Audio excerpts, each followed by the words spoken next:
कहानी है रामपुर गांव की, जहां के मर्द महिलाओं को हमेशा नीचा दिखाने की कोशिश में रहते। अरे अभी तक खाना नहीं आया, क्या मुझे एक और शादी करने की जरूरत है? नहीं जी नहीं, ऐसा मत करना, वरना मैं कहाँ जाऊंगी। खाना लेकर मैं अभी आई जी। गांव की पंचायत में भी फैसले हमेशा औरतों के खिलाफ ही रहते। मैं जो फैसला सुनाता हूँ वो भगवान की आज्ञा होती है।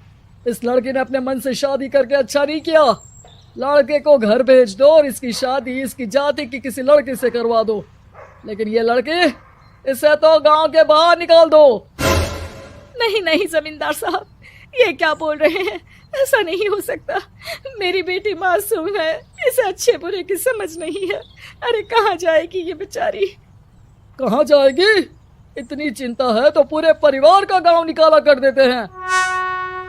बेचारे पूरे बसे बसाए परिवार को गांव छोड़ना पड़ता है। चाहे जो हो, अगर बेटियों को कंट्रोल नहीं कर सकते तो गांव में रहने का कोई मतलब नहीं है। यहाँ औरतों को दब कर रहना होगा। कोई भी अपने हिसाब से कुछ नहीं कर सकता, सब ईश्वर की मर्जी से ही होगा। तभी गांव का एक आदमी दौड़ा दौड़ा आता है।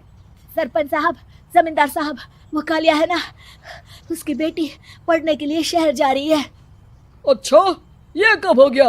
और कालिया की हिम्मत कैसे हो गई ऐसा करने की? लेकर आओ उसे और उसकी बेटी को। बस फिर क्या था, हाजिर हो जाते हैं कालिया और उसकी बेटी सरपंच के सामने। अरे कालिया, ये क्या सुनने में आ रहा है? बेटी को इंजीनियर बना रहा है तू? और ये बता, गांव में तो स्कूल नहीं है, फिर कहां से इतनी क्लास पास कर गई तेरी बेटी?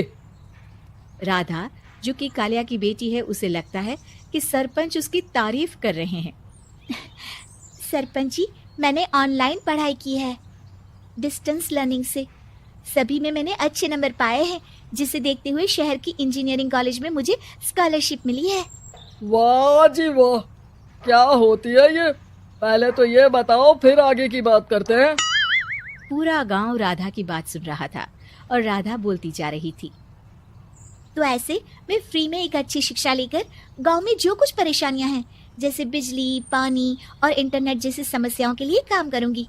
मैं गांव को शहर से जोड़ने के लिए पुल का निर्माण करवाने का प्रस्ताव रखूंगी। मुझे पूरी उम्मीद है कि जल्द ही हमारा गांव भी तरक्की की राह पर चल पड़ेगा। राधा की बात सुनकर सारे गांव वाले ताली बजाने लगते हैं। सरपंच को समझ नहीं आता कि वो क्या करे। चुप रह नादान लड़की, गांव के खिलाफ जाने के लिए तुझे गांव से बेदखल कर दिया जाएगा, वो भी पूरे परिवार के साथ। और हाँ, अगर ठीक से गांव में रहना चाहती है तो ये पढ़ाई लिखाई छोड़ दे। हम तेरे लिए गांव का कोई होनहार लड़का देखेंगे। तभी गांव का एक आदमी बोल पड़ता है। अरे नहीं नहीं सरपंच जी, राधा बिटिया जो बता रही है, अगर वैसा हो जाए तो हम लोगों को पैसा कमाने के लिए बाहर नहीं जाना पड़ेगा। हाँ जी, और ना ही कोसों दूर पानी के लिए भटकना पड़ेगा। हमारे बच्चे भी अच्छी पढ़ाई कर सकेंगे और आगे बढ़ेंगे, ना कि हमारी तरह खेती करते बैठेंगे। क्यों गांव वालों, राधा बिटिया का साथ देना चाहिए ना। सरपंच देखता है कि गांव राधा के साथ है तो वो चुप हो जाता है। वो घर आकर अपने सलाहकार से बात करता है, जो बहुत ही चालाक किस्म का इंसान होता है। अरे सरपंच साहब, आपको बहुत ही होशियारी से काम लेना पड़ेगा। एक बार गांव तरक्की कर गया, यहाँ के बालक पढ़ लिए तो कोई ना पूछेगा आपको। और फिर ये जो बेटा और बेटी है ना आपके, इनको भी आम लोगों की तरह ही जीवन जीना होगा। हाँ, लेकिन करे तो क्या करे? वो ना आप मुझ पर छोड़ दीजिए, बस मैं जैसा बोलूं करते जाइए। अगले रोज सुबह जब गांव वाले सोकर उठते हैं तो राधा के घर के बाहर और साथ ही वो लोग जिन्होंने राधा का सपोर्ट किया था, उनके घर के आगे लाल रंग से कल आऊंगी लिखा होता है। कल आऊंगी? ये क्या होता है? अरे यह तो खून से लिखा है, लगता है कोई भूत प्रेत या चुड़ैल का साया है। चलो सरपंच जी के पास चलते हैं।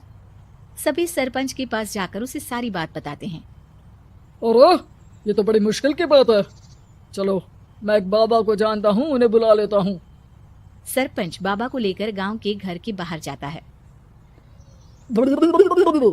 ओहो, तो ये वो चुड़ैल है जो उन लोगों को निशाना बनाते हैं जो गांव को बदलने का सपना देखते हैं। वो गांव को ऐसे ही संपन्न देखना चाहती है। वो नहीं चाहती कि कोई बाहरी यहाँ का कायाकल्प करे। क्या तुम लोगों में से किसी ने गांव को बदलने की सोच रखी है?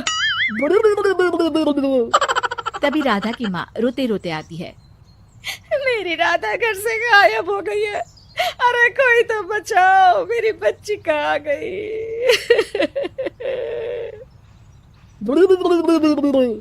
ले गई वो चुड़ैल, तेरी बच्ची को ले गई। अब वो उसे श्रापित करके छोड़ेगी। उस पर चुड़ैल का साया हो जाएगा। तभी बुरी सी हालत में राधा भी वहां आ जाती है। उसके बाल चुड़ैल की तरफ फैले होते हैं और कपड़ों में खून लगा होता है। सभी राधा को देखकर डर जाते हैं। माँ, पता नहीं मुझे कौन उठा कर ले गया था। अरे दूर दूर हो जा चुड़ैल, अब हम लोग इस गांव में नहीं रुकेंगे। अरे कैसी बातें कर रहे हैं आप? कल तो आप मेरे भरोसे गांव का हुलिया बदलने, अपने बच्चों को पढ़ाने और तरक्की उन्नति की बात कर रहे थे, तो आज क्या हो गया आपको? ये फिर तुम लोगों को बहकाएगी। ये चुड़ैल गांव में आ चुकी है। ऐसे ही ये तुम्हारे घर के बच्चों को भी ले जाएगी। गांव वाले राधा को गांव से बाहर निकाल देते हैं। उसके माँ बाप रोते रहते हैं, लेकिन गांव वाले नहीं मानते। मैं भी अपनी बहन के साथ गांव के बाहर रहूंगा, लेकिन वो पढ़ाई नहीं छोड़ेगी। वहीं सरपंच के घर पर सलाहकार कहता है, देखा, सांप भी मर गया और लाठी भी नहीं टूटी। लेकिन अगले ही दिन सरपंच के घर के बाहर भी वही शब्द लिखे होते हैं। और फिर सरपंच की बीवी कहती है, हमारी बेटी को किसी ने अगवा कर लिया है। तभी राधा का भाई वहां आ जाता है। अरे गांव वालों, मैंने सरपंच जी की बेटी को देखा था। वो चुड़ैल उसे उठाकर ले जा रही थी। अरे क्या मजाक कर रहे हो? नहीं नहीं सरपंच जी, आप नहीं जानते। वो चुड़ैल अब आपकी बेटी में आ जाएगी, जैसे राधा के अंदर आ गई थी। तभी सरपंच की बेटी वैसी ही हालत में वहां आती है जैसे राधा आई थी। पापा, पता नहीं कैसे मैं गायब हो गई थी। चुड़ैल, इसके अंदर भी चुड़ैल का साया है, मारो इसे। अरे नहीं नहीं, इसे भी राधा के पास गांव के बाहर ही भेज दो। अरे चुप रहो, मेरी बेटी कहीं नहीं जाएगी और चुड़ैल बुड़ैल कुछ नहीं होता है। अरे कैसे बात कर रहे हो सरपंच जी? आप तो बोल रहे थे कि आपका फैसला भगवान का ज्ञान होता है, तो अपने पर बात आई तो अब आप ऐसे बोल रहे हैं। अरे ना ना ना, आपको अपनी बेटी को त्यागना ही होगा। अरे बुलाओ बाबा को। राधा का भाई बाबा को ले आता है, जिसे अब गांव वालों के डर के कारण सच बोलना पड़ता है।